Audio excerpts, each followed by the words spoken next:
St. Thomas University Journalism and the New Brunswick Beacon present The Basement Files.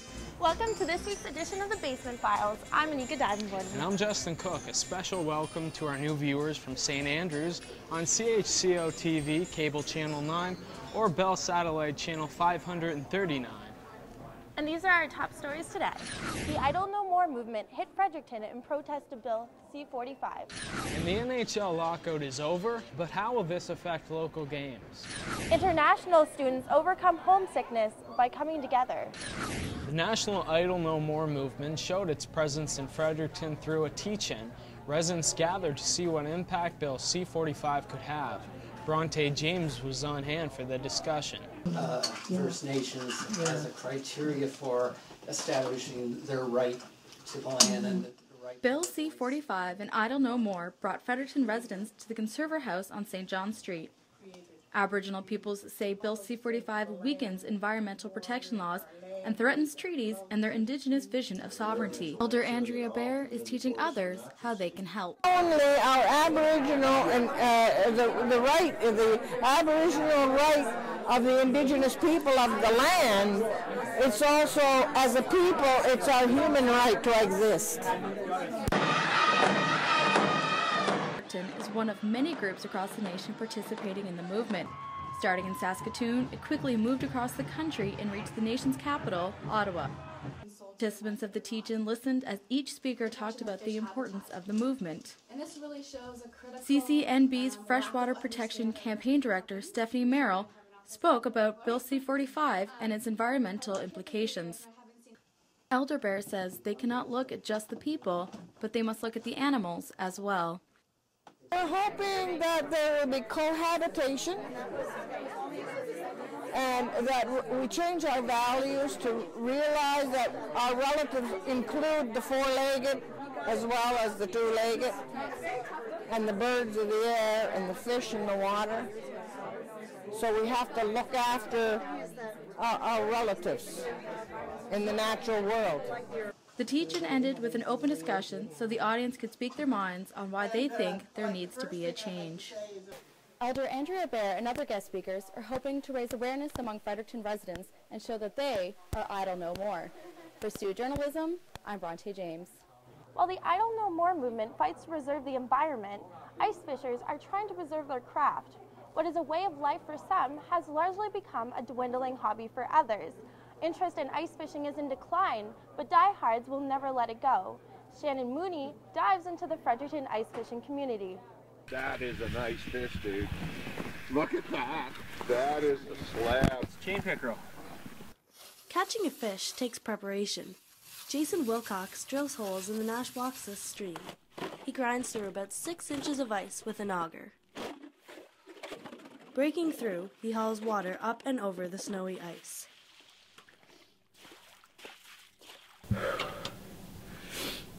It's hard work. Environmental consultant Rod Curry monitors the quality of fish, invertebrates, and water for government agencies and industries within the province. He grew up fishing and still loves it, but he fears others don't feel the same. These days, a lot of kids are not getting into these traditional sports like they used to. Just from year to year, I don't see it, because every time I'm out here, there's fathers and sons. There's families. Joshua Stairs has been fishing for about 10 years. Common ice fishing methods use tip-ups and rods. Wilcox uses both. First, he sets the tip-ups.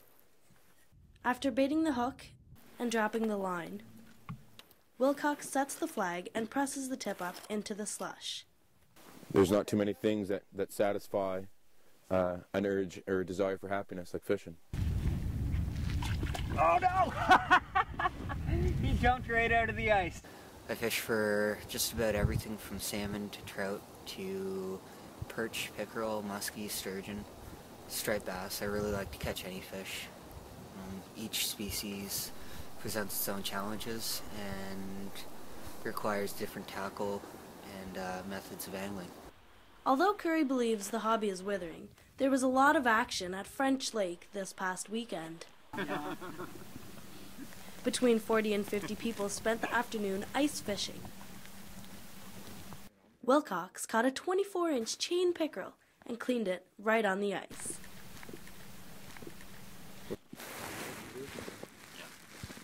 For Stu Journalism, I'm Shannon Mooney. Canada's love affair with ice goes beyond fishing. The NHL lockout is over, but some are wondering how this will affect attendance at local games. Fredericton's university teams have enjoyed large crowds lately, but now the Saturday games will have to compete with Hockey Night in Canada. Robert Johnson has more. There are people out there who look at something like hockey, and they want the game to matter. So it does. During the NHL lockout, a lot of fans said they were done watching NHL hockey for good. Now that it has returned, most people are taking that statement back. A packed crowd came out to watch Stu against UNB at Fredericton's Aiken Center last week. It was the last university game before the NHL resumes January 19th. UNB played a great game, and for the most part the crowd enjoyed themselves.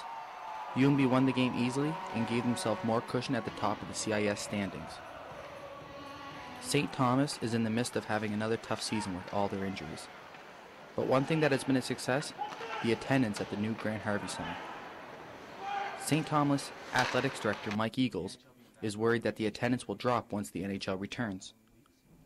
I think, that's definitely a possibility, especially on our Saturday night games. I think there's a lot of people out there that are really excited about the NHL coming back. And a lot of people have a family tradition or whatever of staying home on Saturday night and watching, the NHL on TV. This season, the turnout for Stu and UNB games have been higher than usual. No wonder there's some concern for attendance in the second half of the season. The first 4 months at the Grant Harvey Center has been a huge success for the school. St. Thomas University is worried now that the NHL has returned, they will go back to the attendance figures they were getting in their old arena, the Lady Beaverbrook. Fredericton Universities hope this empty parking lot is not a sign of things to come for hockey in the city. Montreal and Toronto highlight the return of NHL and Hockey Night in Canada. Fans across the country will be staying home to watch it, including Eric Johnson. No, I don't. I think that when NHL comes back on, it's a better quality of hockey, and when all your favorite teams start playing again, it's going to be hard to make it all the way down to the Grant Harvey. Fans who have been to every Stu game this season are staying home to watch the NHL, even if it's on their computer this weekend. Jordan Rattray is one of them. This weekend I will not be attending as hockey finally starts again Saturday. UNB has a strong chance to make the playoffs and go far again this season. But if Stu doesn't turn their season around, ticket sales could get smaller and smaller. But as for right now, the large crowds are coming to support their local hockey teams, and who knows if that will change or not. With the return of the NHL, Fredericton hockey fans have a tough decision to make now between CIS hockey or NHL. For Stu Journalism, I'm Robert Johnson. While the nation bonds over hockey, people from other cultures found another way to relate. Coming to a new country can be an intimidating experience, and it can be hard finding a place to belong. So St. Thomas University's International Students Association put on a weekend event where students can find their place through understanding. Kaylee Moore attended the second semester launch. I love you, you love me. St. Thomas University students from all over the world gather to welcome new faces in the Holy Cross Conference Room. The international student group, STUISA, represents about 30 countries. The STUISA board reminded the group to layer up and stay hydrated in the negative-degree weather. The group's president, Clara Dassoum, says STUISA is about spreading multiculturalism in the classroom and with each other. And what we try to do is try to bring all of our cultures together and try to share it with the Canadian students and learn from their culture too, because we are the foreign people in your country. So that's what we're looking for, to expand our horizons and to let people know who we are and our background. Basically, the Multicultural Fair is an event that promotes food, fashion, and talent from all over the world. Dassoum is excited for the annual Multicultural Fair to be held February 16th at the Student Union Building on UNB campus. Students are asked to cook dishes from their countries or model clothing. Then they play games and share facts about a partner. This is Vanessa. She's from Bahamas, the capital of Nassau. The board points out a student who just returned from a 7-month Japanese exchange. Dajo Budes. or just like daijoubu, which means like it's all right. Andrew Knowles says this phrase helped him throughout his trip. Knowles tells a trip highlight as he holds this picture up. Poutine. Just when I saw that, I freaked out because I was actually missing some Canadian food. He then mentions his identity crisis. I have a passport from Canada, Bahamas, and England, but in regards to where I'm actually from, I can't actually say. The British people I met would never consider me British. The Bahamians, I'm not very Bahamian, and I'm not very Canadian. So I don't actually know what I am. Creating stability for students like Knowles is why Judy Coates loves her job. The International Student Advisor says watching students transition and grow is a privilege. Meeting each and every one of the students, their personalities, their vibrant desire, the ability to risk, to take some challenges, want to experience. Transitioning to another country is difficult, but having Stu-Isa gives international students a sense of belonging. Bringing culture to the classroom is one of Stu-Isa's main goals. But with next month's annual multicultural fair, the group looks forward to bringing a little color to the city. For Stu Journalism, I'm Kaylee Moore. Stay tuned. After the break, we have a report on the rise of mental health issues and a tribute to the late Adam Wright. Did you know that 60% of first-year students receive a scholarship from St. Thomas University? Scholarships are awarded for different aspects of student life, from academics to leadership to community involvement, and bursaries for students who require assistance. For more info, visit stu.ca. Repairs to the Garrison District Alehouse will take longer than originally expected. This comes after a fire earlier this month that left the bar in ruins.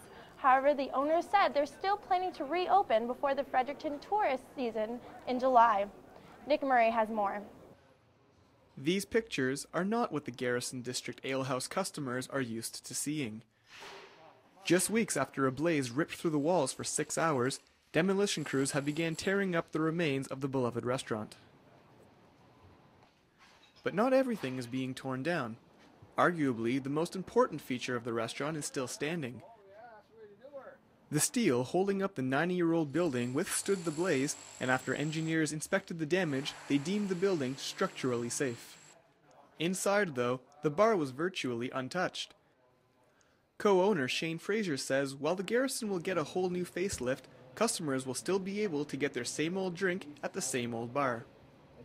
You know, the bar is a big part of the Garrison. It's a beautiful bar, we think, and the big vaulted ceilings are still here, so they're a huge part of the Garrison as well, so if we can maintain those, then what we do, we think is just going to add to the character. They will have to refinish it, but they'll strip it all down, then they'll stain it and bring it back to life, so it should be good.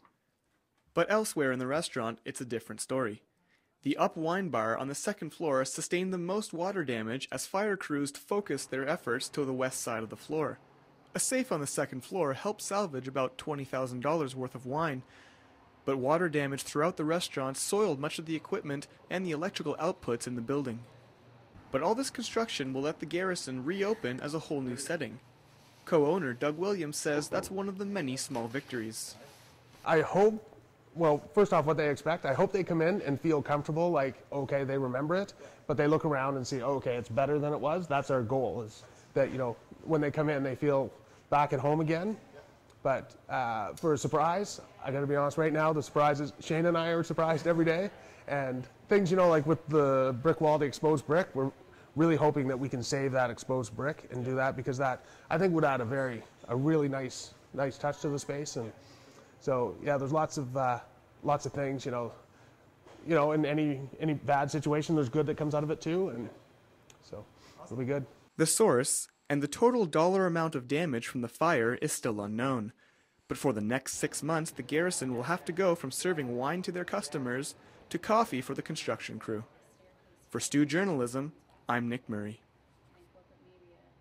As the Garrison's being rebuilt, the credibility of a federal organization has gone up in flames. Human Resources and Skills Development Canada has admitted to losing the personal information of over 500,000 Canadians.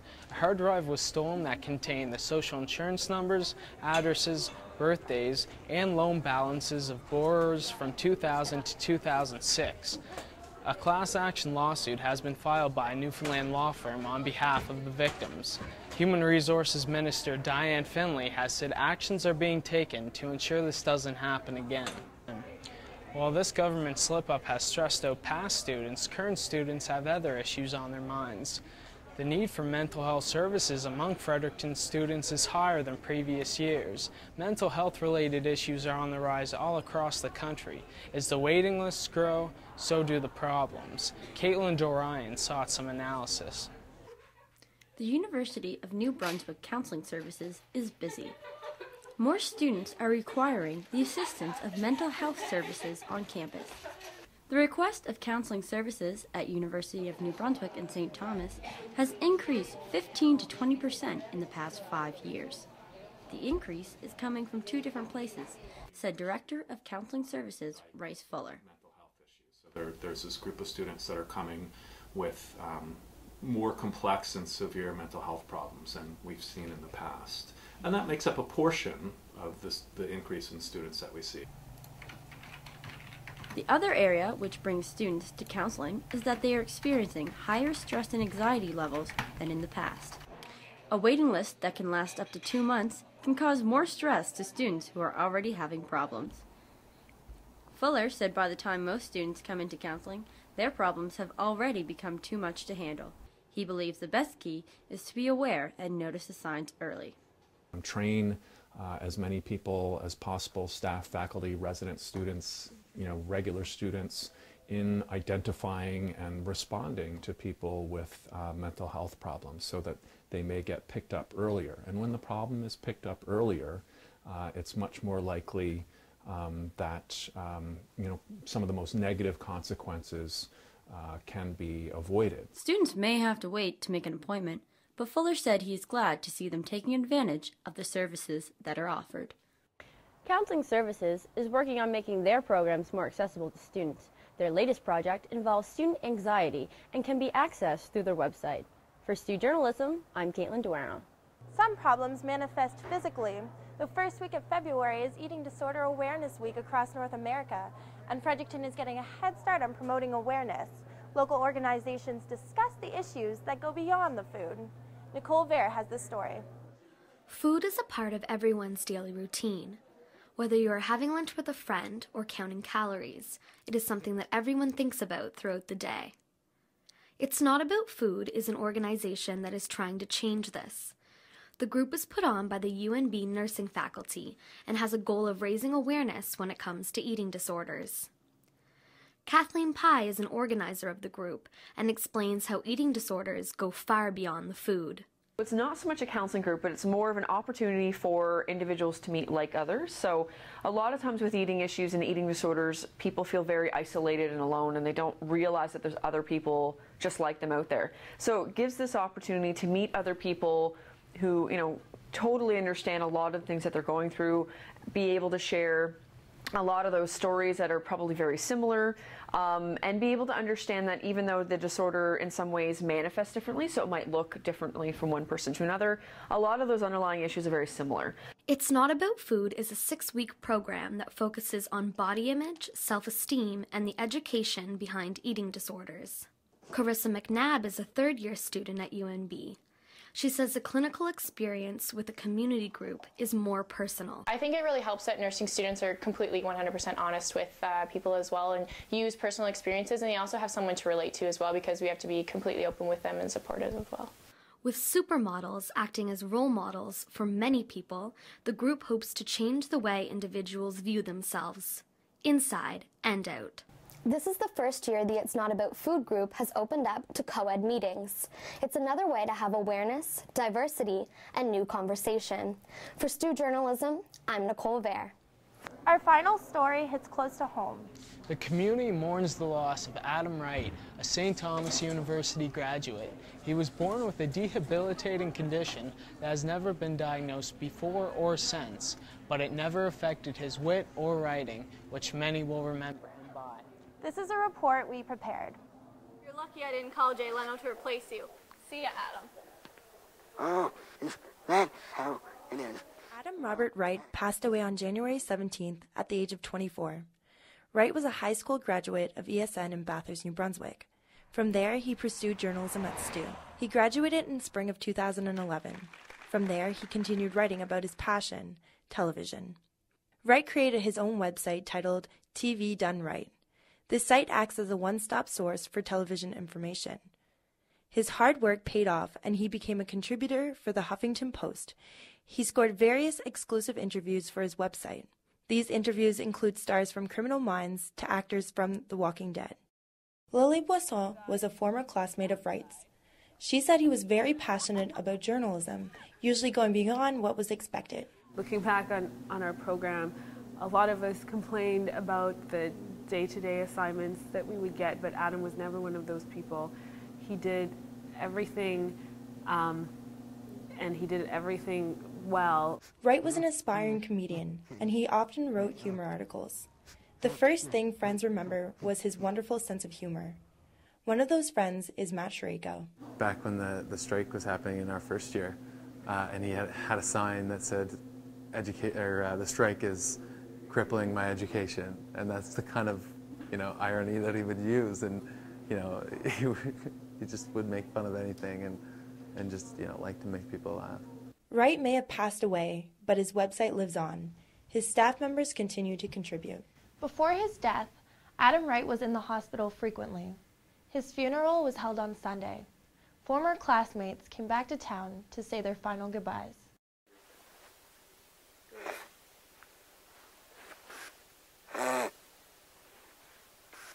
Moving on.